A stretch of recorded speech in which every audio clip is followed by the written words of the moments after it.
बिस्मिल्लाहिर्रहमानिर्रहीम। अस्सलाम वालेकुम स्टूडेंट्स। आज हम वायरस के बारे में पढ़ेंगे।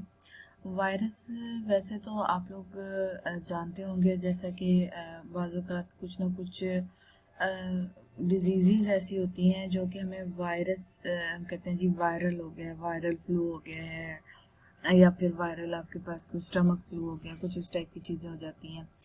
तो वायरस एक्चुअली हम जो है वो जर्म्स का नाम एक दे देते हैं। एक वायरस जो है वो बॉडी में एंटर हो जाता है, तो फिर उससे जैसे ही वायरस बॉडी में एंटर होता है तो फिर क्या होता है कि उसके अगेंस्ट जो है वो बहुत ज़्यादा डिस्ट्रक्शन बॉडी में शुरू हो जाती है। ठीक है, आपको फीवर हो जाता है या फिर उसके अलावा फ्लू हो जाता है, या फिर आजकल जैसा कि एक कोरोना वायरस फैला हुआ है तो वो भी इसी में आ जाता है कि कोरोना वायरस भी एक वायरस है जो कि बॉडी के अंदर एंटर हो जाता है और उसके बाद बॉडी को डिस्ट्रॉय करना शुरू कर देता है और अंदर जाके रेप्लिकेट होना शुरू हो जाता है। रेप्लिकेट मीन्स एक से ज़्यादा बढ़ना शुरू हो जाते हैं, बहुत तेज़ी से बढ़ना शुरू हो जाते हैं।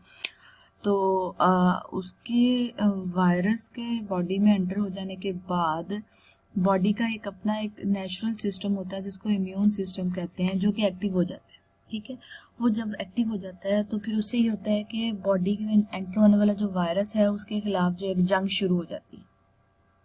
और उसके बाद अगर तो आपका इम्यून सिस्टम बड़ा अच्छा है और स्ट्रॉन्ग है तो इट मीन्स कि वो वायरस को जो है वो हरा देगा और जी आप जीत जाएंगे। ठीक है ना। और लेकिन अगर आपका इम्यून सिस्टम बड़ा वीक हुआ और उस पर वायरस ने अटैक कर दिया, इम्यून सिस्टम वीक होने की वजह से आपकी बॉडी को डिस्ट्रक्शन होगी और उसकी वजह से कोई भी फैटल जो है वो डिज़ास्टर हो सकता है।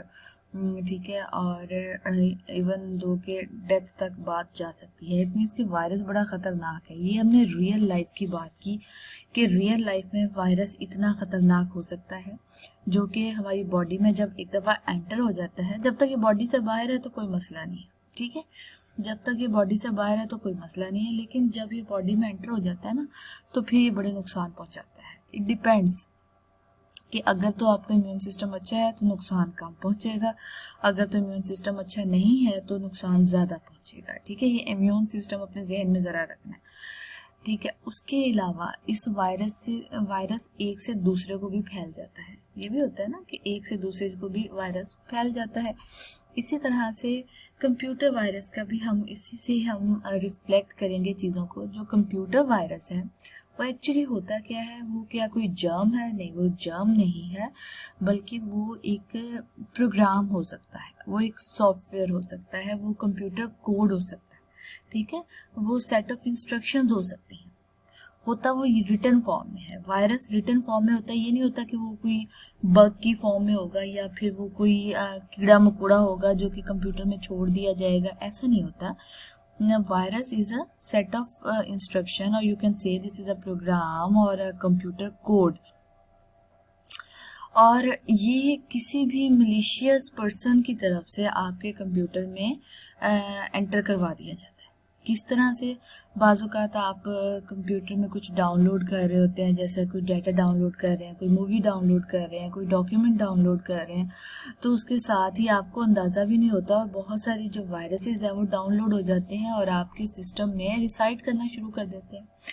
वो आपके सिस्टम में किसी फोल्डर में रिसाइड करना शुरू करते हैं, फिर वो उस फोल्डर को डिस्ट्रॉय करते हैं। उसके बाद आहिस्ता आहिस्ता उस फोल्डर से निकल के बाकी आपके जो कंप्यूटर में पड़ा हुआ डाटा है उन सबको डिस्ट्रॉय करना शुरू कर देते हैं, क्योंकि वो रेप्लिकेट होता है ना, वो एक से ज़्यादा बढ़ना शुरू हो जाता है और इस तरह से वो आपके सिस्टम के ऊपर हावी हो जाते हैं और सिस्टम को क्रैश कर देते हैं। ठीक है, वायरसेस इतने ख़तरनाक भी होते हैं। तो वायरसेस जो हैं ये एक्चुअली कंप्यूटर वायरस की अगर हम बात करें तो दिस इज़ अ कोड और program which is capable of affecting your computer data badly by corrupting और डिस्ट्रॉइंग देम। आपके कंप्यूटर के डाटा को डिस्ट्रॉय कर देता है। तो ये कुछ malicious person just for the sake of their satisfaction जी डाटा डिस्ट्रॉय करवाने के लिए या अपने किसी फ़ायदे के लिए वायरस को एंटर करवा देते हैं। ठीक है, अब वायरस जब एंटर हो जाता है तो वो डुप्लीकेट भी होता है। ठीक है, वायरस डुप्लीकेट भी होना शुरू हो जाता है। फैलना भी शुरू होता है, एक फोल्डर से दूसरे फोल्डर में, दूसरे से तीसरे फोल्डर में, तीसरे से चौथे फोल्डर में, इस तरह से फैलना शुरू हो जाता है और सारा डाटा डिस्ट्रॉय कर देता है। और अक्सर आपने सुना होगा कि यूएसबी नहीं लगानी जी उस सिस्टम में, इसमें बड़ा वायरस है, या फिर वायरस की वजह से सिस्टम हैंग हो गया है, तो ये वो तो बड़े मसले मसाइल सिस्टम में आ जाते हैं वायरस की वजह से। Virus is actually malicious software program और मेलवेयर, इसको मेलवेयर भी बोलते हैं, वायरस को हम मेलवेयर भी बोलते हैं, और उसके अलावा इसको मलिशियस सॉफ्टवेयर प्रोग्राम भी बोलते हैं, ठीक है।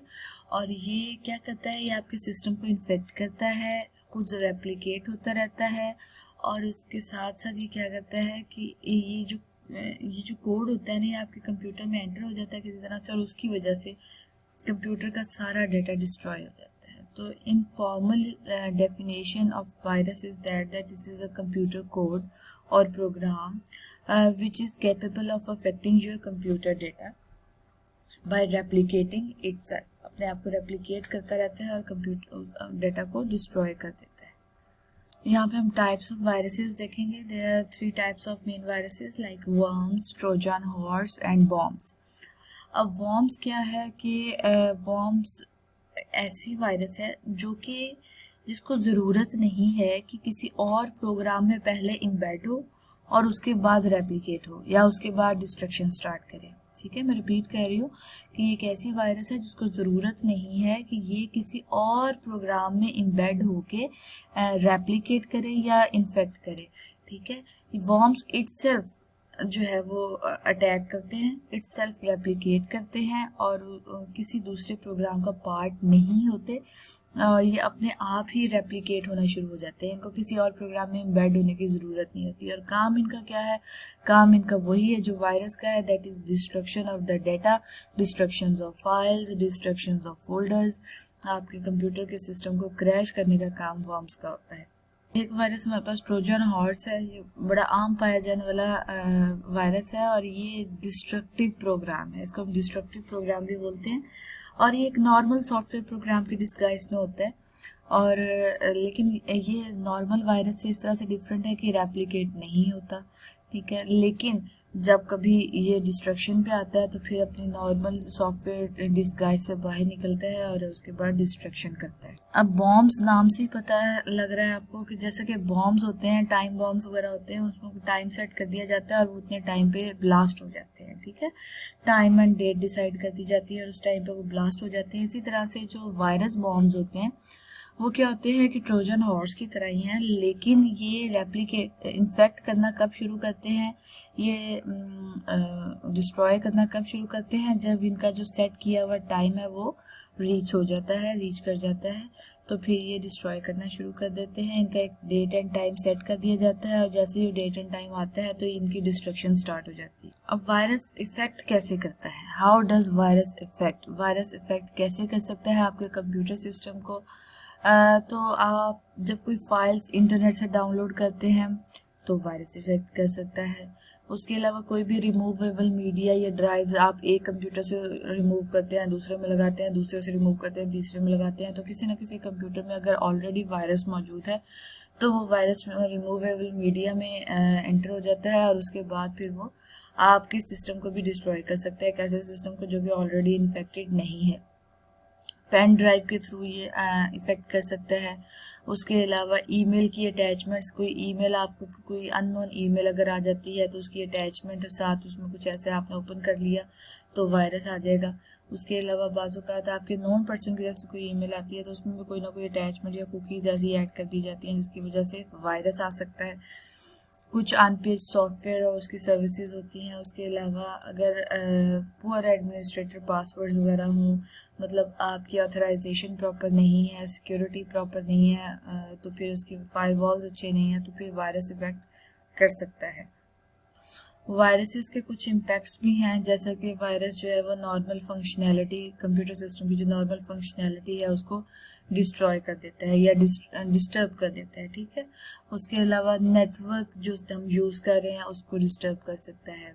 जो कॉन्फ़िगरेशन सेटिंग्स सिस्टम्स की होती हैं, कॉन्फ़िगरेशन सेटिंग्स होती हैं, उनको चेंज कर सकता है ये, ठीक है। डेटा डिस्ट्रॉय कर सकता है, जितना भी डेटा कोई इंपॉर्टेंट पड़ा हुआ हो सकता है उसको डिस्ट्रॉय कर दे। नेटवर्क रिसोर्सेज जो है उनको डिस्ट्रॉय कर सकता है। और आपका जो कॉन्फिडेंशियल डाटा है उसको भी डिस्ट्रॉय कर सकता है।